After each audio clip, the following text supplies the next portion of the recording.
one movement that has embraced this is the Anglican Diocese of Auckland. And Cathy Bi-Riley, who is their sustainability field worker, joins us today. Morena. Good morning, Cathy. Good morning, Morena. Now tell us, what is your role? What is a sustainability field worker? Yes, so in our diocese we have about more than 90 churches, of various sizes. And so my role is to support a voluntary role that we came up with for all of our churches called Sustainability Champions.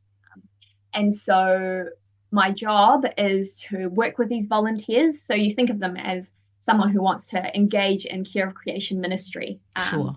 And so every year I bring all of our volunteers together to do training, a workshop. We have between 40 to 50 sustainability champions who come along to these workshops every year.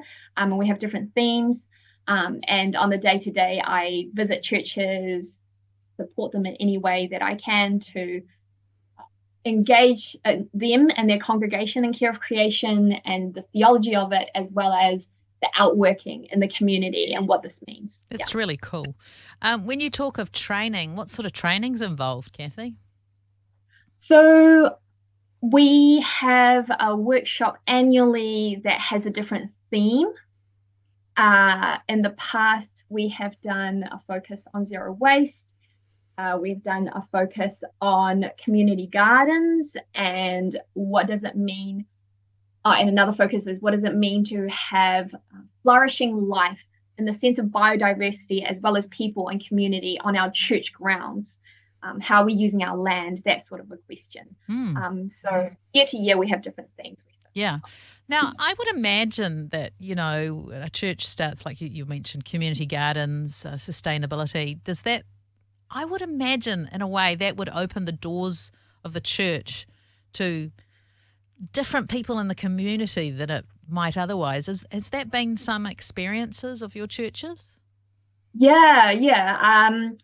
We have about 16 churches in our diocese who are growing food and community gardens in whatever way, shape, and form.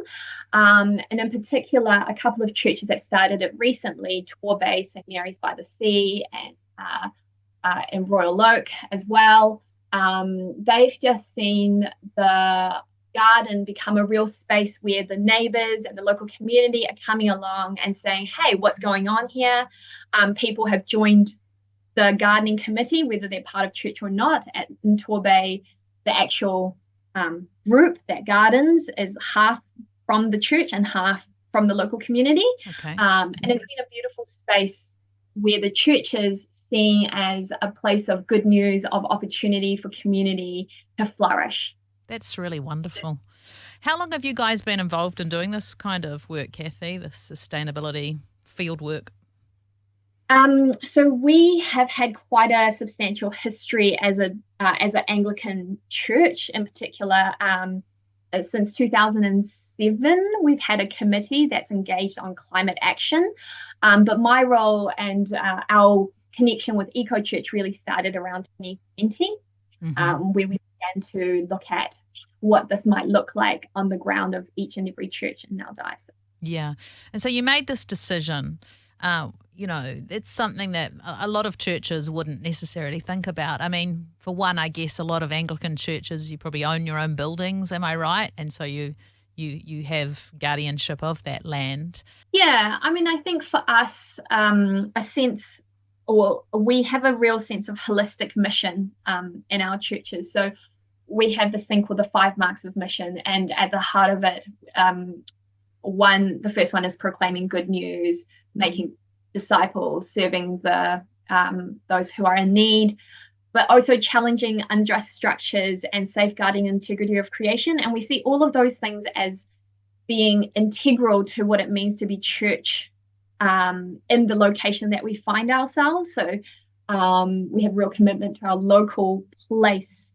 And I think in that sense, when our churches think about what are we going to do, it's never just about creation, it's about our whole community. And we see that when creation's thriving, then our spirituality and our relationship with God is flourishing, and so is our connection with our neighbors and our community. So yeah, for us, that's really important, is that this is an integral part of what it means to be God's people wherever we find ourselves.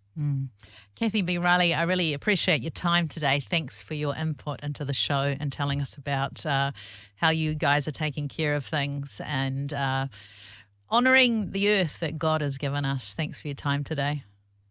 Thank you for watching. Hope you enjoyed it. Don't forget to click on like, subscribe and notifications. See you next time.